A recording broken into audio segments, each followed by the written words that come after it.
अपनी गलती अपने लोगों के बीच में स्वीकार कर लेना, ये बड़े बड़े नेता नहीं कर पाते हैं। वो 50 चुनाव हार जाते हैं, तब ये किसी को इंटरव्यू में कोने किनारे में जाके कहते हैं कि हाँ बहुत किया है, हमको मोदी चाहिए। मोदी हमारा पति है। अच्छा बात नहीं है। महामूर्ख हो, पत्रकार हो कि क्या हो, मैं क्यों मानूंगा? चित भी मेरा, पट भी मेरा, सिक्का मेरे बाप का, 16 फिल्म का सिक्का तुम्हारे पास ही है क्या? ये सब क्या देखना पड़ रहा है? अच्छा है मैं अंधा हूँ। मोदी जी वाला सिक्का है, नहीं बोल रहे तो दिमाग में आपकी तरह भूसा थोड़ा ना बैठा है। तो आपकी तरह मैं गोबर को चमनप्राश पी रहा हूं। सुन तो ले यार, अरे मैं आपकी भाषा में जवाब दूंगा जब, तो आपको मिर्ची लग जाएगी, उछल जाओगे।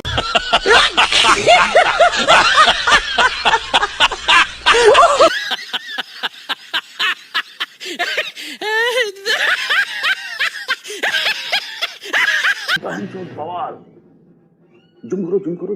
हमारे माँ बाप, हमारे दादा दादी सब यहीं के रहने वाले हैं और आज हमसे पूछा जा रहा है कि हमारे प्रूफ दिखाएं। हम क्या, हमारे कितने लोग हैं, आप देख सकते हैं।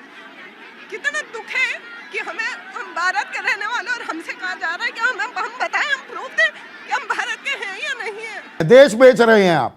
बोलिए सर, हमारा गठबंधन किससे है? और आपके चैनल का गठबंधन मोदी जी से है। आप भी तो गठबंधन में बैठे हैं, आप भी तो ईमानदार पत्रकार हैं देश के। जी जिसकी लिस्ट में नाम है। जी पॉइंट पर आइए ना, इधर उधर क्यों जाते हैं, सीधा पॉइंट पर आइए। आदिल नाहिद हसन, आप क्यों परेशान हो रहे हैं सर? अच्छा, आज की डिबेट लाने के पैसे कितने मिले? हैं जी? पैसे कितने मिले? खाली जब तुम पजामे पे उतरोगे तो तुम्हारी औकात याद दिलाऊंगा। पैसे कितने मिले? भाई पैसा हो तो क्या कुछ नहीं हो सकता। जब तुम पजामे पर उतरोगे तो तुम्हारी औकात याद दिलाऊंगा। बदतमीज, क्यों सईदा सिंह बकार, क्यों सईदा सिंह बकार अपना चेहरा दिखा रहे हैं? म्यूजिक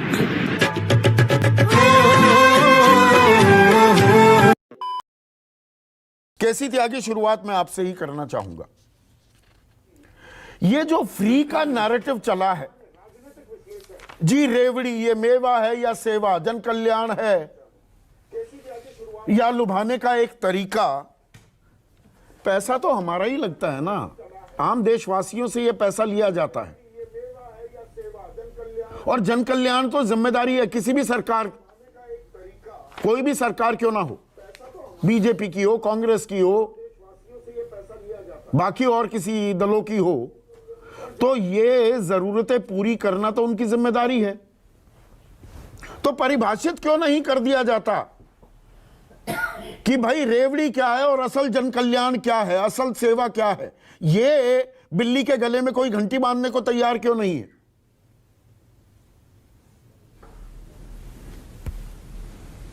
संदीप जी, आरबीआई की रपट हम सब लोगों ने देखी है।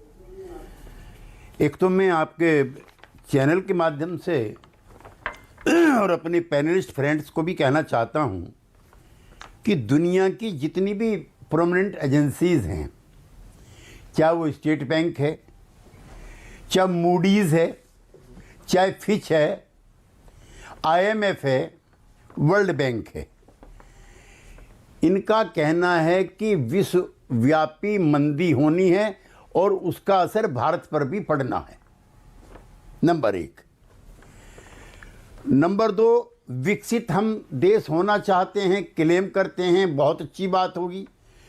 तो उसके लिए 8 से 9% की, मैं कोई इकोनॉमिस्ट नहीं हूँ, विजय जी मेरी कोई बात अगर लगे आपको अन्यथा तो आप कह सकते हैं, 8 से 9 वृद्धि दर होनी चाहिए जीडीपी की। और एज ऑन टुडे, और जो ये एजेंसीज है इनका कहना है 7 से कम है इस समय। और जो रिजर्व बैंक के भूतपूर्व गवर्नर हैं रंगराजन साहब, उनका कहना भारत को विकसित देश बनने में लग सकते हैं 20 साल। विकसित देश का मैंने भी उस दिन आपको बताया था कि विकसित देश के लिए जो लगेंगे उसमें प्रति व्यक्ति सालाना आय न्यूनतम $13,205 होना चाहिए। और प्रति व्यक्ति जो आय के मामले में ये भी रंगराजन कह रहे हैं कि 197 देशों की सूची में हम 142वें स्थान पर हैं। आपने बहुत ठीक अपने प्रारंभिक संबोधन में कहा कि स्टेट की फिर क्या ड्यूटी है, राज्य की क्या ड्यूटी है।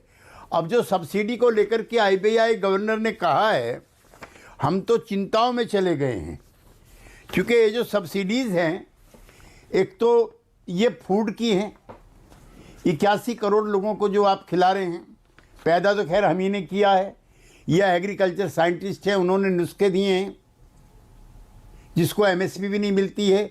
1 साल हो गया आंदोलन वापस हुए, 1 साल हो गया कमेटी बने हुए, कमेटी में एक से एक कुख्यात एमएसपी विरोधी हैं, और हमें उम्मीद नहीं है कि 2004 के चुनाव से पहले किसान को एमएसपी मिलेगी। 2024 दूसरा है फर्टिलाइजर, हाँ। 2 फर्टिलाइजर की सब्सिडी है, तीसरी पेट्रोल की है, बिल्कुल 3 बड़ी जो सब्सिडी मेन है। बाकी तो और दर्ज, पार्डन, मैंने कहा यही 3 बड़ी सब्सिडी, 3 बड़ी यही है कहा आपने। हाँ हाँ हाँ हाँ। अच्छा, अगर ये सब्सिडी खत्म हो जाती हैं तो फर्टिलाइजर के दाम कहाँ पहुंचेंगे? एमएसपी यही रहेगी। फर्टिलाइजर के दाम कहाँ पहुंचेंगे? पेट्रोल के दाम कहाँ पहुंचेंगे? और जो फूड क्राइसिस है, जिस पे हमने कंट्रोल कर लिया, जिस पे भारत के किसानों ने कंट्रोल कर लिया उनकी बदौलत, वो कहाँ पहुंचेंगे? तो अच्छा, महंगाई को नियंत्रण करने के लिए ब्याज दरों में वृद्धि हो रही है।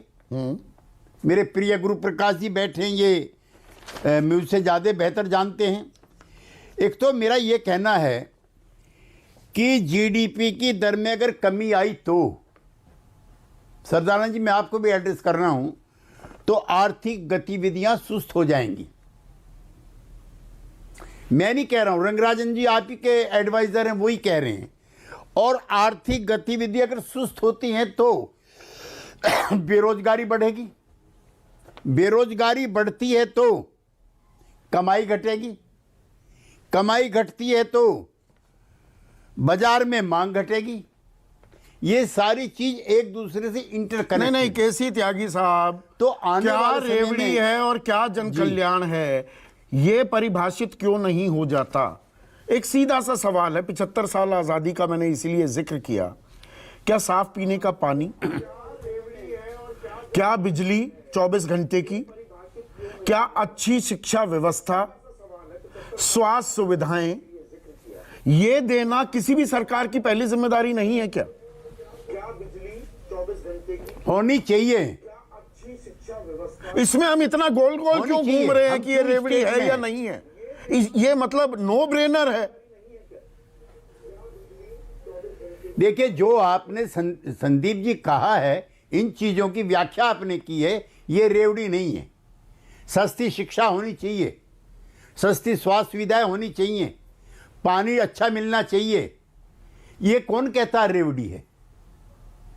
और जो कोविड ने अर्थव्यवस्था खराब कर दी है, उसके तहत अगर 81 करोड़ आदमी को, एक तो ये भी मान लीजिए कि देश में भुखमरी के हालात हैं, अगर ये 81 करोड़ लोगों को आपने भोजन नहीं दिया, डींगे हाँकने से कुछ नहीं होता है। जो रियलिटी हम अपने घर में बैठ के तय करें, अगर 81 करोड़ लोगों को कितने परसेंट, 30% आदमी मेल न्यूट्रिशन के शिकार हैं, अंडर नरिश्ड हैं।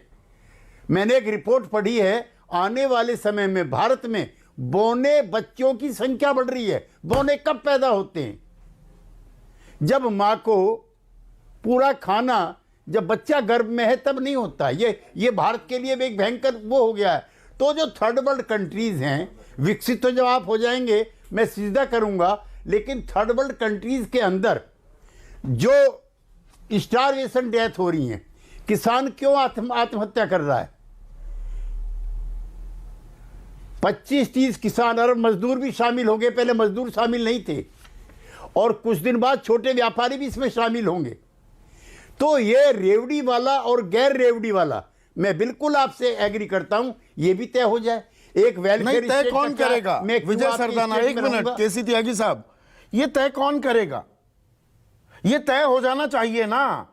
या जो चीफ जस्टिस एनवी रमन्ना कह रहे थे अगस्त में, राजनीतिक दल कभी तैयार ही नहीं होंगे, ये एक तरीका है। अरे भाई, पैसा हमारा और हमें ही मुफ्त की सौगात के तौर पर पेश करके वोट हासिल कर लो। क्या ये खेल चल रहा है असल में? देखिए संदीप जी, सबसे पहले आपको और सभी साथियों को नमस्कार, प्रणाम। देखिए सवाल बहुत महत्वपूर्ण है और इनफैक्ट मेरा भी इंटरवेंशन एप्लीकेशन सुप्रीम कोर्ट में है PIL, जिसमें मैंने इसी बात को कहा है कि कम से कम जो सरकार जो रेवड़ी या in the name of development oblique रेवड़ी जो आप फ्री बांटने की कोशिश करते हैं चुनावी मैनिफेस्टो से, उसको कम से कम बताइए तो सही कि इकोनॉमी पे उसका कितना असर पड़ रहा है। आपने जो सवाल उठाया कि आफ्टर ऑल रेवड़ी क्या है, मैं उसका आंसर देने का कोशिश करता हूं और बाकी जो मेरे साथी लोग हैं वो उसके अंदर वैल्यू ऐड करेंगे।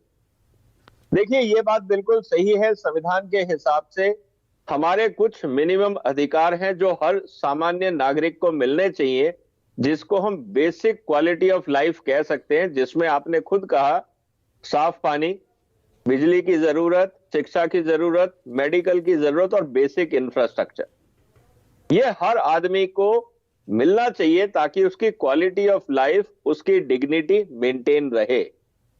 लेकिन समाज में दो तरह के लोग हैं, एक जो अफोर्ड कर सकते हैं और दूसरे जो अफोर्ड नहीं कर सकते। जो अफोर्ड नहीं कर सकते, ये सब चीजें अगर सरकार अपनी तरफ से देती है तो ये पार्ट ऑफ वेलफेयर स्कीम है, और जो लोग अफोर्ड कर सकते हैं अगर उनको भी आप फ्री दे रहे हैं, वो रेवड़ी है। एक इंटरवेंशन करना चाहूंगा विजय भाई जी। देखिए मैं टैक्सेस देता हूं और टैक्सेस में अलग अलग जो कैटेगराइजेशन है पता भी नहीं लगता। एजुकेशन सेस भी दे रहा हूं, मैं हेल्थ सेस भी दे रहा हूं, तमाम चीजें दे रहा हूं।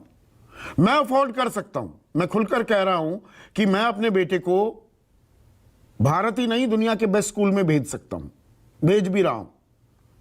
भगवान ना करे, खुदा ना खास्ता तबीयत खराब होगी, बेस्ट हॉस्पिटल में इलाज करा सकता हूं। पर क्या सरकार की जिम्मेदारी नहीं है, मुझसे टैक्स ले रही है तो सरकारी स्वास्थ्य सुविधाएं और शिक्षा सुविधाएं भी इतनी अच्छी हों कि मुझे 7 सितारा हॉस्पिटल और 7 सितारा स्कूलों की तरफ देखना ना पड़े।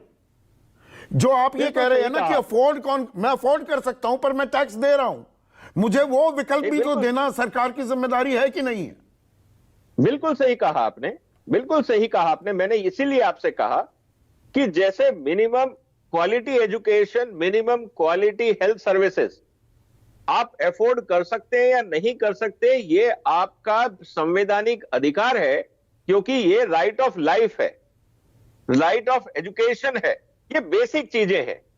आप अगर 7 स्टार में जाना चाहते हैं, अपना खर्चा करना चाहते हैं, आप करिए, वो आपका डिस्क्रिशन है, कोई नहीं रोक रहा है। लेकिन सवाल यह है कि जो मैं टैक्स दे रहा हूं वो कलेक्टिव गुड के लिए है। अनफॉर्चुनेटली टैक्स को हम पेमेंट ऑफ सर्विसेज के रूप में नहीं दे सकते, क्योंकि गवर्नेंस में और भी खर्चे होते हैं, लॉ एंड ऑर्डर है, सिक्योरिटी है, डिफेंस है और बहुत सारी चीजें हैं। तो नहीं, वही तो एलोकेशन ऑफ रिसोर्सेज, पैसे का इस्तेमाल, सीमित पैसा है, उसका इस्तेमाल कैसे किया जाए, यही तो सरकार की कलाकारी प्ले में आती है। और जब 81 करोड़ 35 लाख लोगों को आप निःशुल्क अनाज की व्यवस्था करवा रहे हैं, ये तो सरकार करवा रही है। अब प्रधानमंत्री गरीब कल्याण अन्न योजना तो खत्म हो गई, 81 करोड़ 35 लाख लोग हैं, उनको आप अनाज दे रहे हैं मुफ्त में। जो 3, 2, 1 रुपए लेते थे वो भी लेना बंद कर दिया। तो इस देश में एक बड़ा तबका, मैं उसे 81 करोड़ 35 लाख ही मान लेता हूं कि वो बिल्कुल बेयर सब्सिस्टेंस लेवल पर है। तो ऐसे में जो केसी त्यागी कह रहे थे मंदी का खतरा सामने है, तो इनकी जेब में तो और पैसे डालने होंगे, इनकी जरूरतें पूरी करनी और बड़ी जिम्मेदारी नहीं हो जाती है कि सरकार की बजाय इसके कि जी सब्सिडी बंटाधार कर देंगी देश का? देखिए दोनों बातें हैं संदीप जी, ये सिचुएशन कॉम्प्लेक्स है क्योंकि हमारी चुनौतियां बहुत गंभीर हैं। जैसा त्यागी साहब ने कहा, आपने कहा, दोनों बातों में तथ्य है कि जो लोग अफोर्ड नहीं कर सकते, अगर भारत सरकार ये कहती है 81 करोड़ लोग इस देश में खाना अफोर्ड नहीं कर सकते, तो इसका मतलब ओवरऑल इकोनॉमिक मॉडल में कहीं ना कहीं फ्लॉ रहा इस देश में, कि करीब ऑलमोस्ट 70% देश की आबादी खाना भी अफोर्ड नहीं कर सकती, तो कहीं ना कहीं बहुत सीरियस फ्लॉ है पूरे प्लानिंग में। अगर ये नहीं है और हम उन लोगों को भी खाना दे रहे हैं फ्री में जो अफोर्ड कर सकते हैं, तो मैं ये कहूंगा 81 करोड़ में शायद 20 करोड़ फ्री बीज हैं, 60 करोड़ एलिजिबल कैंडिडेट हैं। ये हमें डिफरेंशिएट करना चाहिए। बहुत अहम बात कही आपने। इसे करेगा कौन? टारगेटेड सब्सिडीज दीजिए, जिसको जरूरत है उस तक पहुंचाई जाए, बजाय इसके कि हम इसका एक घल्लूघारा बना दें। गुरु प्रकाश। संदीप जी, बहुत ही अच्छी चर्चा हो रही है और आपने भी अपने प्रारंभिक प्रबोधन में कहा कि वित्तीय अनुशासन, फिस्कल रिस्पॉन्सिबिलिटी आखिर किसकी जिम्मेवारी है, आखिर किसका दायित्व है। आप बहुत लंबे समय से राजनीति और अर्थशास्त्र के संगम को फॉलो कर रहे हैं। FRBM act, fiscal responsibility and budgetary management act, ये 2003 में अटल जी के सरकार के समय लाया गया था। इस कानून के पीछे की मंशा यही थी कि फिस्कल प्रूडेंस, वित्तीय अनुशासन की संस्कृति अपने देश में स्थापित करना, यह कल्पना उस समय थी। और आज भी जिस प्रकार आपने कहा कि अंतर क्या है फ्रीबीज में, रेवड़ी में, जन कल्याणकारी योजनाओं में, तो मुझे लगता है कि अभी तक जिन जिन लोगों ने अपनी बात रखी है तो यह स्पष्ट है। भी आपने भी कहा कि टारगेटेड बेनिफिशियरी। अब लोक लुभावन वादे करने के क्रम में आप बहुत बड़ी संख्या को ऐसे वादे करते हैं जो कि फिस्कली इम्प्रूडेंट है, वित्तीय तरीके से संभव नहीं उसको पूरा कर पाना। लेकिन जहां तक बात होती है अब इस देश में, और आप भली भांति अवगत है संदीप जी इस बात से, कि फाइनेंशियल अनटचेबिलिटी थी, एक आर्थिक छुआछूत की परंपरा रही। अब प्रधानमंत्री जन धन योजना से 45 करोड़ बैंक के खाते खुले, ये कोई हमारे आंकड़े ऐसा नहीं है, आप भी इस बात से तारुफ रखते हैं। 35 करोड़ से अधिक लोगों को मुद्रा का सहायता मिला, ये कोई हमारे आंकड़े नहीं है, आप भी सहमत हैं इस बात से। तो जब इस प्रकार का कल्चर, एक इस प्रकार के सशक्तिकरण के मॉडल की बात होती है, तो उसको रेवड़ी में और जन कल्याणकारी योजनाओं में अंतर करने की आवश्यकता होती है। तो कोई अगर पंजाब में स्वास्थ्य शिक्षा, पंजाब में आज आप वेतन, स्वास्थ्य और शिक्षा का प्रावधान कर रहा है, तो वो रेवड़ी आप बता देते हैं। नहीं, देखिए, आप दिल्ली में, दिल्ली का उदाहरण यहां पे हम सबके सामने है, that is the elephant in the room. Delhi में जब एमसीडी के सफाई कर्मचारियों को वेतन नहीं मिलता है और वो सीएम के घर के बाहर इतने हफ्तों तक हड़ताल करते हैं, तो ये आपका सस्टेनेबल मॉडल है क्या? पंजाब में जब दलित समाज से आने वाले छात्रों को छात्रवृत्ति नहीं मिलती है, वहां पे सरकारी कर्मचारियों को वेतन नहीं मिलता है, तो ये आपका रेवड़ी मॉडल है क्या? अभी हम लोग एक आरबीआई की रिपोर्ट पे चर्चा कर रहे हैं, उसमें 5 स्टेट की चिंताजनक स्थिति बताई गई है। उन 5 स्टेट में 4 स्टेटों में किसकी भी पार्टी की सरकार है, विचार करना चाहिए। राजस्थान, छत्तीसगढ़, कर्नाटक भी निश्चित रूप से उसमें एक है भूमिका, मैं उससे इंकार नहीं कर रहा हूं, लेकिन राजस्थान में, छत्तीसगढ़ में, पंजाब में, आंध्र प्रदेश में आखिरकार किस सीमा तक अब जाने को तैयार है? बिहार भी, रिस्पॉन्सिबल बजटिंग, नहीं, निश्चित रूप से बिल्कुल बिहार भी उसमें आता है। संदीप जी, ये जिम्मेवारी किसकी है? आने वाली पीढ़ियों पे आप एक प्रकार से डेट का भार दे रहे हैं, डेट का बर्डन दे रहे हैं। अब इसमें एक चीज हम सब खर्चा कर लें, एक चीज बताइए ना, एक चीज छोटा सा इंटरवेंशन मैं कर रहा हूं। अभी केसी त्यागी ने जो आंकड़ा बताया, मैं उसको फिर से दोहरा रहा हूं। इस बार केंद्र का सब्सिडी बिल, जिसका प्रावधान किया गया था 3,17,865 करोड़ और 91 लाख का, वो बढ़कर अब हो गया है 5,32,446 करोड़ 79 लाख।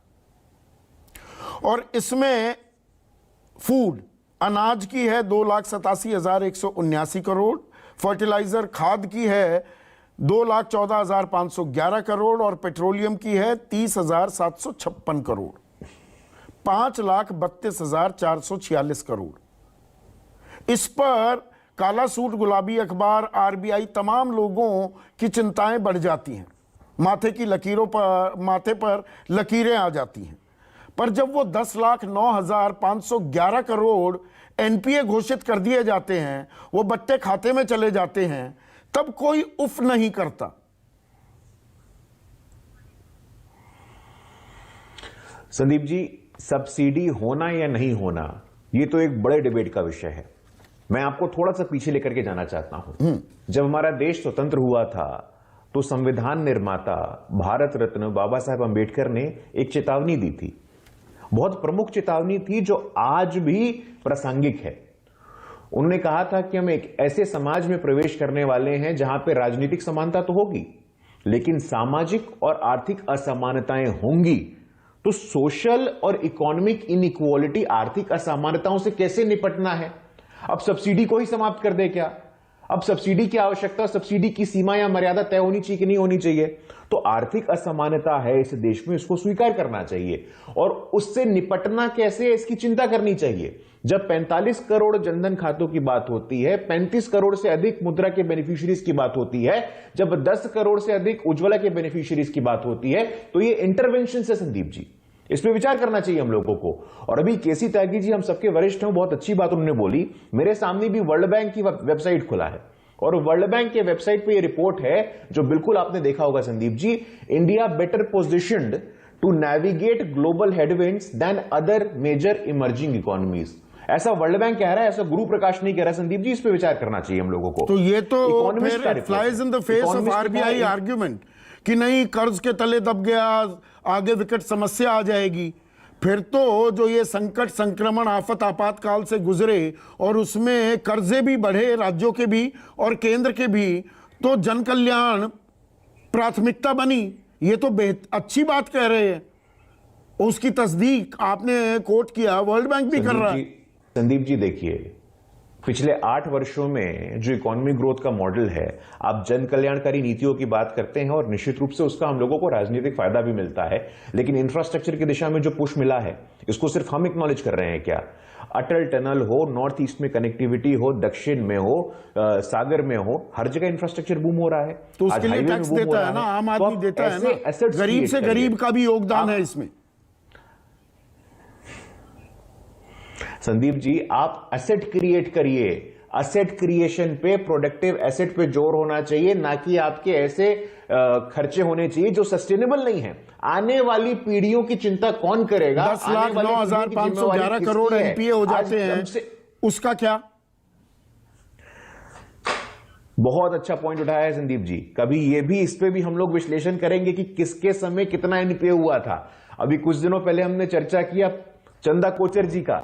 चंदा कोचर जी के नाम पे कितना एनपीए है आप भली भांति अवगत हैं। उनको पद्मश्री किसने दिया था? और उनके साथ अभी ईडी कार्रवाई करती है तो किसको आपत्ति होती है? बहुत अच्छा बोला है आपने। नहीं, उसका पलट पहलू भी है। चंदा कोचर का अच्छा उदाहरण दिया। अरे संदीप, तो वो विजय माल्या, नीरव मोदी, मेहुल चौकसी किसके वक्त में भागे और आज तक वापस नहीं आए? बिल्कुल नहीं, निश्चित किसके वक्त, बिल्कुल मैं तो बोल रहा हूं, मैं तो कहने को तैयार हूं संदीप जी, कम से कम इस पे हम एक मौलिक चर्चा करते हैं। चंदा कोचर के साथ साथ विजय माल्या के जितने भी एनपीए किसके समय हुए थे बताइए ना। नहीं, वो red corner notice, lookout circular किसने विड्रॉ किए और वो चुपके से भाग लिए। 1 फरवरी को कुछ जानकारी किसी ने कान में बताई और 3 फरवरी को वो गायब। संदीप जी आज दूध का दूध, पानी का पानी कर लेते हैं संदीप जी। जब बिल्कुल, बात क्यों नहीं है तो दूर तक जाएगी। हाँ। चंदा कोचर का उदाहरण तो आपने देख लिया। चंदा कोचर को सम्मानित किसने किया था? सिविलियन ऑनर किसने किया था? और उसके साथ न्याय कौन कर रहा है? विचार करना चाहिए। विजय माल्या किसके समय पैसे लेकर के भागे थे? विचार करना चाहिए। किसके समय में बताइए ना। देश में आए and he has to face the parliament में पाए गए ऑफ लॉ और 2 दिन बाद गायब हो गए। विजय माल्या को पार्लियामेंट, संदीप जी विजय माल्या को पार्लियामेंट में लेकर के कौन आया था? अब वो फिर वापस चले गए। मैं उस दिन की बात कर रहा हूं, इस महीने की। पार्लियामेंट में एक दिन दिखाई देते हैं, 2 दिन बाद वो लंदन में होते हैं। Lookout notice, circular notice, Vijay Mallya जी को वो हटा दिए जाते हैं। विजय माल्या को कौन लेके आया था राज्यसभा में? भारतीय जनता पार्टी लेकर के आई थी क्या? स्पष्ट करिए, कांग्रेस पार्टी लेकर के आई थी। चंदा कोचर को किसने दिया था? कांग्रेस पार्टी ने दिया था। अरे सूचीबद्ध तरीके से जो भी, मेरा पॉइंट ये है, एनपीए किस कारोबारियों को, बड़ी मछलियों को अगर सहूलियत दी जाए, उनको सब्सिडी नहीं कहेंगे, गरीब को मिलती है तो पेट में दर्द होने लगता है। और ये सब सरकारों का शगल है क्या और रहा है क्या? अबे दुबे, कड़वी बात पूछ रहा हूं। हाँ संदीप चौधरी जी, आपने सभी लोगों से परिभाषा पूछी कि रेवड़ी क्या और जन कल्याण क्या। उसकी परिभाषा साफ है। जो मोदी सरकार और मोदी जी घोषणा करेंगे वो जन कल्याण कहलाएगा और जो प्रतिपक्षी दल घोषणा करेंगे वो रेवड़ी कल्चर कहलाएगा। आरबीआई की रिपोर्ट को अगर आप पढ़ेंगे तो उसने कहा है कि 11.2% से बढ़कर FY21 में 22 में 12.9% हो गया। जो रेवेन्यू एक्सपेंडिचर था उसमें सब्सिडी का बिल। प्रतिपक्षी दल की सरकारें उसको ह्यूमन असेट्स मानती है, जिनको ये रेवड़ियां बांटने की बात कर रहे हैं वो हमारे ह्यूमन असेट्स हैं। वो ह्यूमन असेट्स की इफिशियंसी अगर बढ़ती है तो पर कैपिटा जीडीपी में वो कंट्रीब्यूट करते हैं। इन्होंने आरोप लगाया कि 5 में से 4 राज्य कांग्रेस शासित है और 1 राज्य कर्नाटका भारतीय जनता पार्टी शासित है। अगर आरबीआई ढंग से स्टडी करता तो पाता कि जो बहुत सारे भाजपा शासित राज्य और बहुत बड़ी संख्या है, आज समय नहीं है तो उसका भी विस्तार देता, उसमें जो उनके फाइनेंशियल असेट्स हैं उनको उन्होंने कैपिटल एक्सपेंडिचर में बताया है। उनके वो फिजिकल असेट्स नहीं है। उदाहरण के लिए देता हूं, जैसे मेरे मध्य प्रदेश में एमपीबी को उन्होंने लोन दिया, वो फाइनेंशियल असेट्स में बता दिया और कैपिटल एक्सपेंडिचर का आउटले उनका बढ़ा हुआ दिखता है। ये आरबीआई की एक चिंता है, गिरवी भी रखी जा रही हैं संपत्तियां और उसका ब्यौरा लेखा जोखा बजट में नहीं होता। हाँ, अब संदीप जी बड़ी बात क्या है? बड़ी बात यह है कि हिंदुस्तान के अगर लोगों को ये जो अभी बात कह रहे थे बड़ी, ना ये संदीप चौधरी कह रहे हैं ना अभय दुबे कह रहे हैं, ये हर्ष गोयन का है, एक बहुत बड़े उद्योगपति हैं। 2017-18 से वो ट्वीट कर रहे हैं पीएमओ को टैग करके। क्या कर रहे हैं? Public money being stolen through 80-90% haircuts in NCLT resolution cases, says Harsh Goenka. 8-9 हजार करोड़ रुपए के जो बैंक करप्ट हैं बड़े लोग, वो 200 300 करोड़ रुपए में सेटल कर रहे हैं। 5,33,000 करोड़ रुपए वो सेटल किए। 5,35,000 करोड़ रुपए बैंक के फ्रॉस्टर्स लेकर के भागे और 10 लाख करोड़ रुपए आपने राइट ऑफ कर दिए। नहीं, आप थोड़ा विषयांतर हो गए। आपने शुरुआत की अभय भाई ये कहते हुए कि भाई परिभाषित कौन करे। ये हम परिभाषा क्यों नहीं तय कर लेते कि रेवड़ी क्या है और जन कल्याण क्या है? देखिए, तो सुप्रीम कोर्ट भी कह रहा है। मैं बताता हूं आपको क्या है जन कल्याण। अगर मोदी जी उज्ज्वला बहनों को ये कहते कि उज्ज्वला बहनें, मैं आपको 8 करोड़ उज्ज्वला बहनों को सिलेंडर जो गैस का है वो सस्ती दरों में सब्सिडाइज दूंगा, उसके बाद उन उज्ज्वला बहनों को 1000 रुपए में अगर सिलेंडर लेना पड़े, 800 रुपए में सिलेंडर लेना पड़े, तो राज्य की सरकारें कह रही है कि हम 500 रुपए में आपको मुहैया करा देंगे। अभी जो बड़ी बात की इन्होंने, एक तो देश के सामने ये सच आ जाना चाहिए, बहुत बड़ा झूठ बोला जा रहा है कि 1,90,000 करोड़ रुपए हम जो ये मुफ्त में राशन बांटने की योजना की घोषणा की है, उसकी सच्चाई ये है कि उसमें सिर्फ 2,665 करोड़ रुपए सालाना का खर्च अतिरिक्त मोदी सरकार को आ रहा है। वो ऑलरेडी फूड सब्सिडी के बिल में एडजस्टेड है। ये जो इन्होंने 2 और 3 रुपए में मिल रहा था वो खत्म किया। नहीं, उसका तो सीधा सा 1 मिनट अबे भाई, आम आदमी को भी समझ में आए, ताकि मैं इसका अपर एंड कर देता हूं। आपने तो 2,500 करोड़ की फिगर बताई, आप 3 रुपए भी पकड़ लीजिए कि हर कोई चावल ही ले रहा था और 3 रुपए, तो हर आदमी को 15 रुपए की सब्सिडी मिली। महीने में 15 रुपए 180 रुपए हो गए, साल के 80 करोड़ लोगों को दिया। आप गिन लीजिए कितना हुआ, ज्यादा से ज्यादा भी तो ये 2 लाख करोड़ या 1,92,000 करोड़ तो नहीं है। बात जारी रखिए। नहीं संदीप जी, वो देखिए, वो आपका तर्क ठीक इसलिए नहीं है, वो अलग डिबेट है, मैं उसमें जाऊंगा, क्योंकि इकोनॉमिक कॉस्ट कैलकुलेट की जाती है जो चावल की 4,000 रुपए के करीब आती है और 2,990 रुपए के करीब। चलिए, वो मैं एक आसान करने के लिए कह रहा था, मुद्दे पर रहते। हाँ, नहीं ठीक है। अब इससे दूर हटते हैं। इन्होंने एक बड़ी बात ये कही कि जो कांग्रेस शासित प्रांत, मतलब मोदी जी भी कहते रहे। मुझे एक बात बताइए, आप अगर हम किसानों को बिजली सस्ती दरों में देते हैं, डोमेस्टिक कंज्यूमरों को सस्ती दरों में देते हैं और उसको क्रॉस सब्सिडाइज करती है स्टेट, ऐसा नहीं है कि वो मुफ्त में बांट दी, वो दूसरे उपभोक्ताओं से कंपनसेट करके इनको देती है। जो मोदी सरकार सब्सिडी प्रोवाइड कर रही है, अभी जैसा अभी इसी जो सत्र था, इसमें 2,14,000 करोड़ रुपए की सब्सिडी का एक और बिल रखा था उन्होंने और उसको पास कराया। वो रेवेन्यू रिसिप्ट्स का 25% हो जाता है।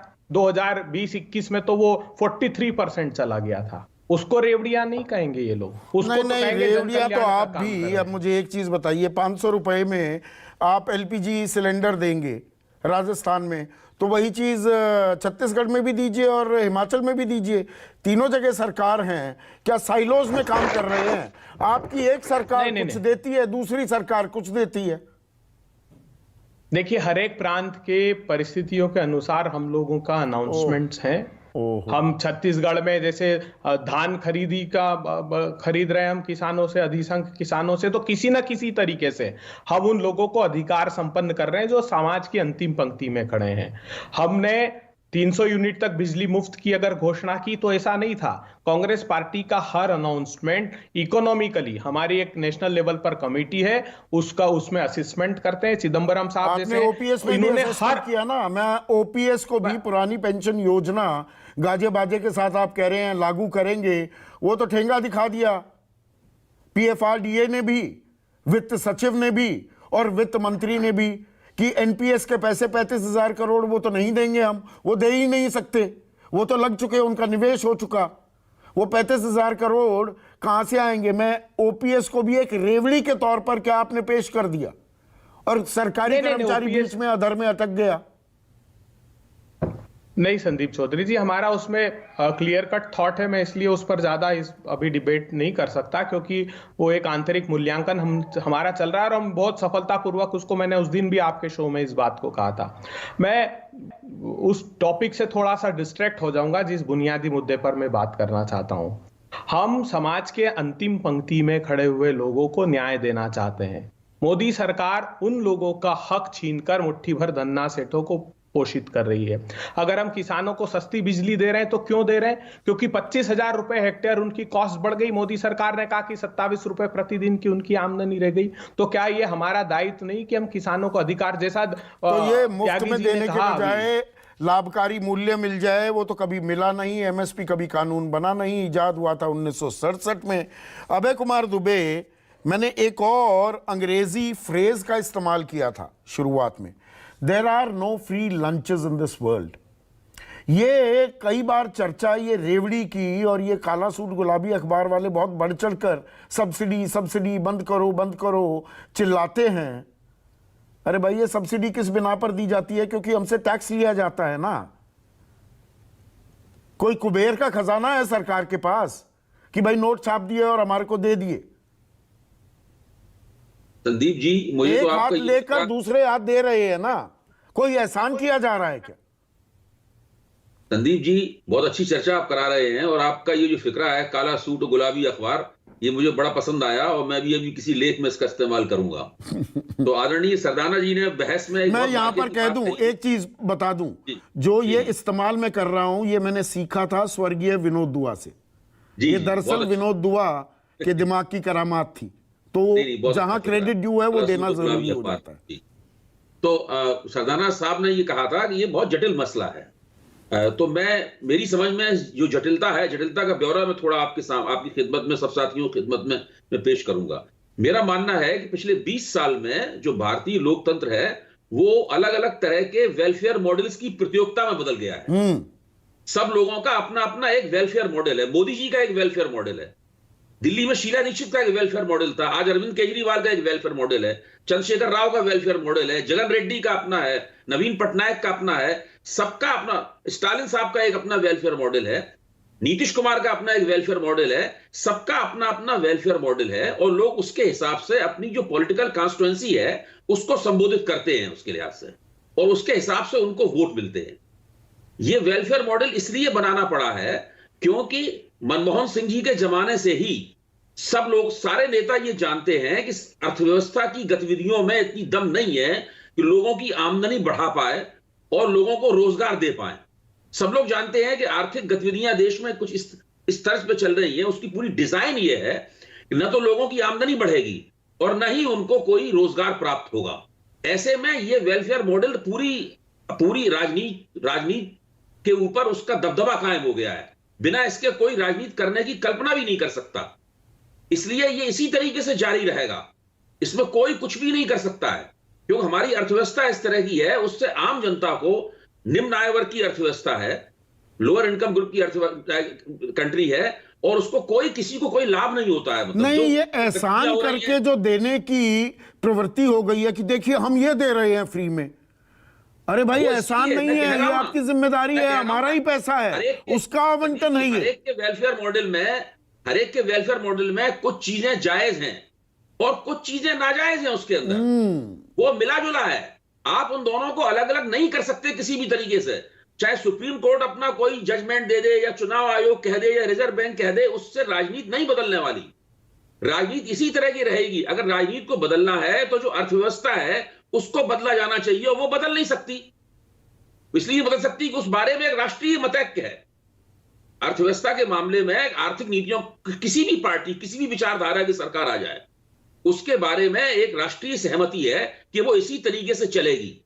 सब लोग केवल ये कह सकते हैं कि हम उससे बेहतर तरीके से चला रहे हैं, इसके ज्यादा कुछ भी नहीं है। तो मेरा कहना यह है कि ये जो वेलफेयर मॉडल्स की प्रतियोगिता है, इसके परिणाम ऐसे ही होंगे। एक डिस्कोर्स पैदा करने की कोशिश की जा रही है कि जो विपक्षी दल हैं उनका जो वेलफेयर मॉडल है वो गड़बड़ है, खराब है, उससे फिस्कल प्रूडेंट और रिस्पॉन्सिबिलिटी गड़बड़ाती है उससे, और केंद्र सरकार फिस्कल प्रूडेंट और रिस्पॉन्सिबिलिटी इनकी पक्षधर है, इसलिए वो अपने हाथ से अपनी पीठ ठोकती है। हम सब लोग राजनीतिक समीक्षक हैं, हम जानते हैं कि इन बातों का रहस्य क्या है। हमें सब पता है कि ये बातें क्यों की जा रही हैं।